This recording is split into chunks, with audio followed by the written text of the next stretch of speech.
আচ্ছা উস্তাদজি, আমরা আরবি হরফগুলো কিভাবে উচ্চারণ করব? কিভাবে উচ্চারণ করবে তোমরা কি জানতে চাও? তোমরা যদি আরবি হরফের মাখরাজগুলো খুব সুন্দরভাবে শিখতে পারো, তাহলে তোমরা খুব সুন্দরভাবে আরবি হরফগুলো উচ্চারণ করতে পারবে। আমরা কিভাবে মাখরাজ শিখতে পারবো? আমাদের তো মাখরাজ মনেই থাকে না। তাহলে আজকে আমি তোমাদেরকে এমনভাবে মাখরাজগুলো শিখিয়ে দেব, যেটার ফলে তোমাদের সব সময় মাখরাজগুলো মনে থাকবে। তোমরা কি শিখতে চাও? জি উস্তাদজি, আমরা শিখতে চাই। এই সবাই চলো চলো, আজকে আমরা সবাই মাখরাজ শিখব, একদম নতুন ভাবে।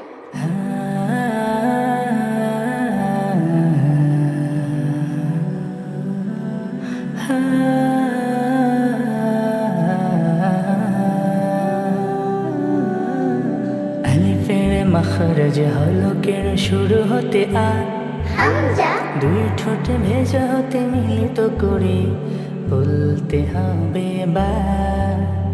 আলিফের মাখরাজ হলকের শুরু হতে দুই ঠোঁট ভেজা হতে মিলিত করে বলতে হবে বা। তায়ের মাখরাজ জিহ্বার আগা উপরের দাঁতের গোড়া লাগিয়ে বলতে হবে তা। তায়ের মাখরাজ জিহ্বার আগা উপরের দাঁতের আগা লাগিয়ে বলতে হবে তা।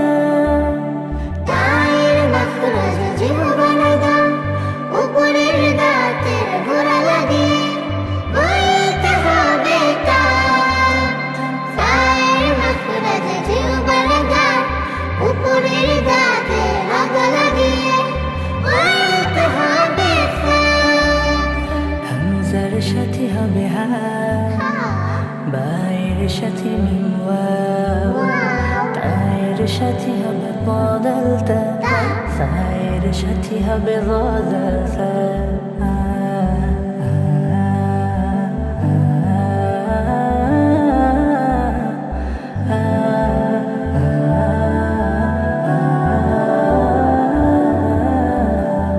জিমের মাখরাজ জিহ্বার মাঝখান তার বরাবর উপরে লাগিয়ে জিম সহি হয়ে আসবে। জিমের মাখরাজ জিহ্বার মাঝখান তার বরাবর উপরে লাগিয়ে জিম সহি হয়ে আসবে। হায়ের মাখরাজ মধ্য কণ্ঠনালী একটু চাপিয়ে বলবে হা। হায়ের মাখরাজ মধ্য কণ্ঠনালী একটু চাপিয়ে বলবে। জায়ের মাখরাজ জিহ্বা অগ্রভাগ নিচে দাঁত আগা দিকে লাগিয়ে যা সহি হয়ে আসবে।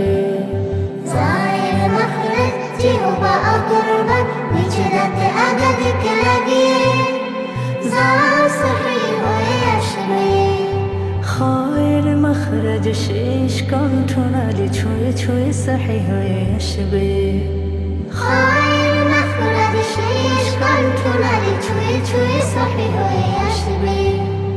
জিমের সাথে আর শিন, হায়ের সাথে হবে আইন, জায়ের সাথে সাদ সিন, খায়ের সাথে হবে গাইন।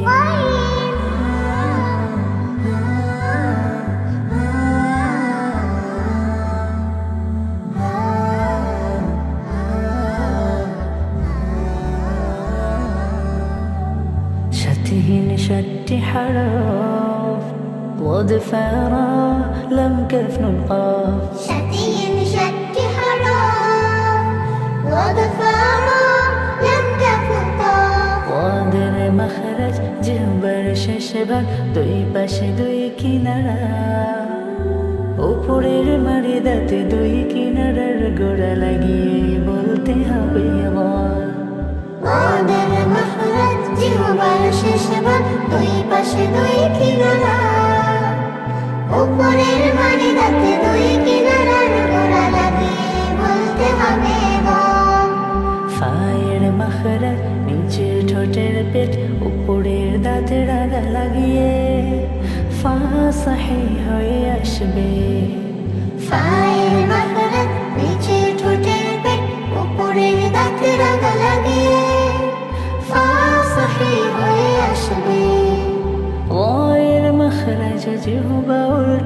পাশে তার বরাবর উপরে লাগিয়ে বলতে হবে। আয়ের মাখরাজ জিহবা উল্টো পিঠে তার বরাবর উপরে লাগিয়ে বলতে হবে। লামের মাখরাজ জিহ্বা অগ্রভাগ দুই পাশে দুই কিনারা, সামনের উপরের দাঁতের মাড়ির সাথে লাগিয়ে বলতে হবে লা। লামের মাখরাজ জিহবা অগ্রভাগ দুই পাশে দুই কিনারা, সামনের উপরের দাঁতের মাড়ির সাথে লাগিয়ে বলতে হবে লা। নুনের মাখরাজ জিহ্বা অগ্রভাগ দুই পাশে নয় কিনারা, সামনের উপরের দাঁতের মাড়ির সাথে লাগিয়ে বলতে হবে না। নুনের মাখরাজ জিহবা অগ্রভাগ দুই পাশে নয় কিনারা, সামনের উপরের দাঁতের মাড়ির সাথে লাগিয়ে বলতে হবে না। কফের মাখরাজ জিহ্বার শেষ ভাগ তার বরাবর উপরে লাগিয়ে কফ সহিহ হয়ে আসবে। কফের মাখরাজ জিহ্বার শেষ ভাগ তার বরাবর উপরে লাগিয়ে কফ সহিহ হয়ে আসবে। কাফের মাখরাজ জিহ্বার শেষ হতে একটুখানি এগিয়ে তার বরাবর উপরে লাগিয়ে কাফ সহিহ হয়ে আসবে। কাফের মাখরাজ জিহ্বার শেষ হতে একটুখানি এগিয়ে তার বরাবর উপরে লাগিয়ে কাফ সহিহ হয়ে আসবে। সবশেষ শিখব গুন্না, তার সাথে শিখব মাদ। সবশেষে শিখব গুন্না, তার সাথে শিখব মান। আন্না ইন্না উন্না, নাকের বাসি হতে গুন্না। আন্না ইন্না উন্না, নাকের বাসি হতে গুন্না। মুখের খালি হতে মাদের হরফ হবে বাবু বি। মাখরাজ শেষ সবাই খুশি, মাখরাজ শেষ সবাই খুশি, মাখরাজ শেষ সবাই খুশি, মাখরাজ শেষ সবাই খুশি, মাখরাজ শেষ সবাই খুশি। আলিফের মাখরাজ হলকের শুরু হতে আ, হামজা দুই ঠোঁট ভেজা হতে মিলিত করে বলতে হবে বা। আলিফের মাখরাজ হলকের শুরু হতে আ,